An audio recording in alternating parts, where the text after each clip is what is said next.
로또, 주식, 부동산 투기, 한방 노리다가 한방에 훅 가는 청년들이 되게 많다고 합니다. 어쩌다가 이렇게 한방을 노리게 됐을까요? 우리의 일상 현실, 보통의 삶에서는 희망과 기대를 갖기 어려우니까 로또나 주식이나 부동산이나 코인 이런데 투기해가지고 인생을 좀 역전해보겠다라는 생각들을 많이 가졌던 거죠. 우리가 잘 알고 있는 코인. 언제부터 코인의 열풍이 이렇게 심하게 불었던 걸까요? 그리고 정말 그게 청년들을 부자가 되게 해주고 경제적인 자유를 만들게 해줬던 걸까요? 아무튼 지금은 무리하게 빚을 진 원흉이 주식이 되고 부동산이 되고 코인이 되었다는 건 분명한 사실인 것 같습니다. 우리가 생각하는 그 수준 이상의 우리 현실은 매우 척박하고 어렵습니다. 물가가 감당 안 될 정도로 가파르게 오르고 있죠. 라면값이 오르고 또 우유값도 오르고 이래저래 감당이 안 된다라는 거죠. 또한 기름값이 급등해서 지금 조금 낮아졌다고 하지만 그래도 기름값이 만만치 않습니다. 이런 상황인데 월급은 정부가 나서가지고 월급 많이 올려주면 안 된다라고 개소리 할 정도로 지금은 썩은 정부입니다. 대기업들, 재벌들, 법인세는 수십조를 깎아주는 데는 눈 하나 깜짝 안 하고 그냥 아무렇지도 않게 해주면서 보통 사람들, 서민들의 월급 올라가는 건 경제부총리라고 하는 작자가 나서가지고 월급을 올려주면 안 된다라고 얘기할 정도니까 그냥 나라가 개판인 거죠. 막장이라는 거죠. 자기들이 연봉을 수억 받는 건 괜찮고 서민들 월급 10만, 20만 올라가는 건 난리 나는 일이라는 거죠. 자기들은 그렇게 특혜를 받고 온갖 폐악질을 해도 눈 하나 깜짝 안 하는 그냥 특권층이라고 생각하는 거고 서민들은 개돼지들은 그냥 눈 뜨면 일하고 먹고 싸고 즐기고 그냥 생각 없이 살아야 되는데 그들한테 월급 더 주면은 여유가 생기면 저기들끼리 모여가지고 술 먹으면서 정부 욕하고 이빠른 소리하고 이러면 불편하니까 그렇게 못하게 그냥 로또하고 주식하고 부동산 갭 투기하게 만든 거죠. 왜? 그렇게 해가지고 돈돈거리면서 실제로 돈은 못 벌고 빚쟁이 돼가지고 빚 갚는다고 허덕이면서 투잡 쓰리잡하고 쫓아다니면 사람들끼리 모여가지고 불만 얘기할 시간도 없고 정부의 정책에 반하는 제대로 된 비판도 못하고 그냥 일만 하는 거죠. 그러다 보면은 정치에 무관심해지고 투표 안 하고 그냥 기득권들, 재벌가, 족벌가들, 정치 쓰레기들이 자기들끼리 헤쳐먹는 일이 더 많아지는 거죠. 그렇게 하려고 이미 수작을 벌인 거죠. 국회의원이라고 한 작자가 건설업계 하고 담합해가지고 수십억, 수백억을 해먹어도 눈 하나 깜짝하지 않는 나라. 얼굴이 노출돼가지고 비디오로 찍혔는데도 무죄 판정받는 나라. 막장이죠, 막장.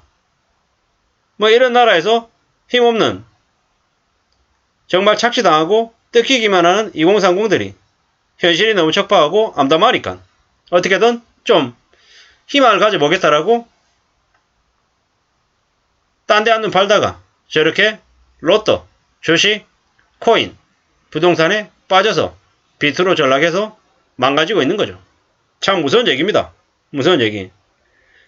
생존을 위해서 한편으로는 좀 더 투자를 해야 되고 좀 더 살아갈 방도를 강구하는 마음이 한편 이해가 되기도 한다는 거죠. 불투명한 미래 때문에 저렇게 행동하는 게 이해가 되기도 하지만 그렇다고 해서 현명하거나 올바른 것 같지는 않습니다. 투자 중독. 1,000만원 투자해서 3, 400만원 손해받고 그래도 또 계속 뛰어드는 거죠. 모일 돈이 뻔히 안 보이고 집을 살려고 하니까 암담하고 계속 그러다 보니까 어떻게든 주식도 하고 펀드도 하고 부동산 투자도 하고 계속 움직여야 된다고 생각하는 거죠. 그런데 2030들이 정말로 제대로 돈을 벌기 어려운 것만큼 투자를 해서 수익을 얻는 게 절대로 만만하지 않다라는 거죠. 잘 생각해봐야 될 문제입니다. 수익률이 3%, 5%, 적금이 별것 아닌 것 같고 고작 3%, 5%짜리 수익률을 가지고 어떻게 돈을 모으냐 이렇게 얘기하지만 저축은 예금 적금은 손실이 없다라는 거죠. 100만원을 저축하면 100만원 거기에 세금을 제하고 이자가 5%라고 하면 5%에 대한 이자가 쌓이는 거죠. 근데 주식은 100만원 투자해서 200만원 되고 500만원도 될 수 있지만 반대로 50만원 되고 30만원 되고 하는 엄청난 손실도 볼 수 있다라는 거죠. 부동산은 어떻습니까? 큰 자금이 묶인다라는 거죠. 쉽게 사고 팔고 해서 차익을 바로바로 볼 수 있는 게 아니라는 거죠. 코인은요. 코인은 뭐 10배, 20배도 될 수 있지만 어느 날 갑자기 휴지 조각이 될 수도 있죠. 이유도 모른 채 말이죠. 뭐가 현명하고 뭐가 어리석은 결정인지는 잘 생각해 볼 필요가 있다라는 거죠. 뭐 정말 치열하게 공부하고 뭐 잘 분석해서 움직이면 주식이 채권보다 낫다. 예적금보다 낫다. 라고도 얘기할 수는 있겠지만 그걸 감당할 수 있고 그걸 볼 수 있는 안목과 제대로 된 투자를 할 수 있는 그런 마음가짐이 되어 있는 사람에게 해당되는 이야기인 거죠. 대부분의 사람들은 뭐 주식이나 부동산에서 수익을 보거나 큰 돈을 벌기보다는 손해보는 경우가 더 많다라는 거죠. 생존을 위해서는 한 방이 절실하다. 불확실성이 더 청년들에게 투자를 하게 만들었다. 혹은 투기로 이끌었다. 이렇게 얘기할 수도 있겠다라는 거죠. 미래에 대한 불투명, 불안이 더 투기로 내몰리게 만들었다라는 거죠. 근로소득, 노동을 통한 소득만으로는 집 마련하기가 어렵고 경제적으로 안정을 갖추기가 힘드니까 저렇게 한다라고 하는 거죠. 근데 잘 생각해 볼 필요가 있다라는 거죠. 투자를 통해서 돈을 벌기만 하면 좋겠지만 이런 경우도 많더라.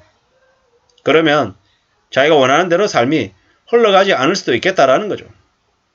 한방 노리다가 한방에 인생이 망가질 수도 있다라는 거죠. 월급 모아가지고 집 살 수 있는 그런 희망이 희미해진 건 사실이죠. 그렇다고 해서 월급을 우습게 생각하거나 저축을 만만하게 생각하는 건 좋은 모습이 아니다라는 거죠. 투자를 하지 않는 거. 자산시장에서 플러스와 마이너스를 넘나드는 수익과 손실을 폭이 커지는 그런 투자는 좀 경계할 필요가 있다는 거죠. 특히나 지금처럼 경제적인 불안과 위기가 점점 심해지고 있는 이 시기 때에는 함부로 로또나 주식이나 부동산 같은 것에 관심 가지기보다는 좀 자신의 삶을 좀 지키고 또 자신의 능력을 더 발굴하는 데 집중하는 게 좋겠다라는 겁니다.